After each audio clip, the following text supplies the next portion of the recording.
លិនហ្នឹងគឺជាសមិទ្ធផលរបស់លោកតាអ្នកថតជូនអូនមុខនេះជំរាបសួរអង្គពូមីងថ្ងៃនេះអូនទៅលេងអង្គរវត្តមិនមែនថ្ងៃនេះទេតែវីដេអូនេះតាំងពីថ្ងៃចូលឆ្នាំខ្មែរ2025មកហើយម៉ាមីអូនទើបតែមានអារម្មណ៍កាត់ណោះអង្គពូមីងមើលទេសភាពជុំវិញប្រាសាទអង្គរវត្តពួកយើងដាក់ឡាននៅខាងក្រៅអង្គរហើយដើរពីក្រោយមកវិញណាម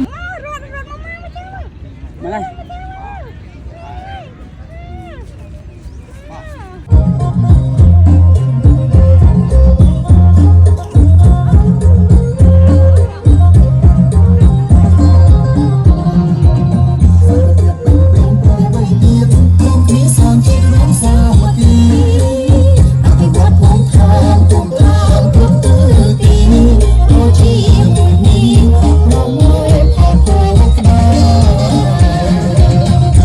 ថ្ងៃនេះជាថ្ងៃអង្គរសង្ក្រាន្តថ្ងៃទី1សំណាងមេណាអត់ដឹងមុនទេថាឈរចំកន្លែងដែលសម្ដេចគាត់ធ្វើដំណើរមកកាត់ហ្មងណាបានជួបផ្ទាល់ហើយចិត្តតែអត់ហ៊ានសុំថតទេ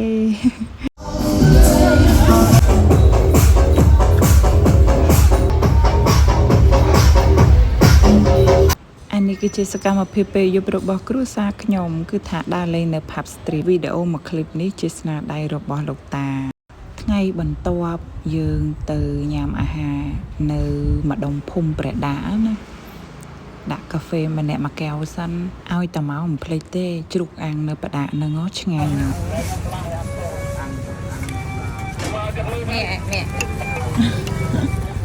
បាទមួយណាមួយនេះអើយណាសាដៃកូន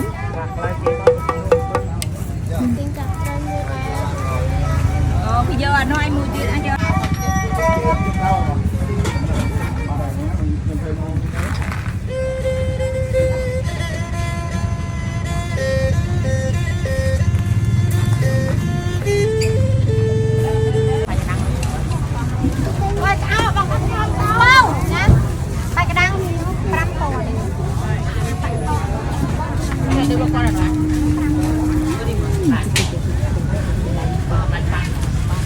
បន្ទាប់ពីអាហារថ្ងៃត្រង់ក៏ហួសមកលេងនៅវង់ធំនៅ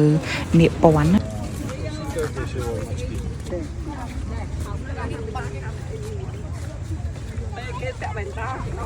ហើយអូនមុខនេះគាត់ដល់ម៉ោងគេងថ្ងៃហើយអត់ព្រមគេងទេ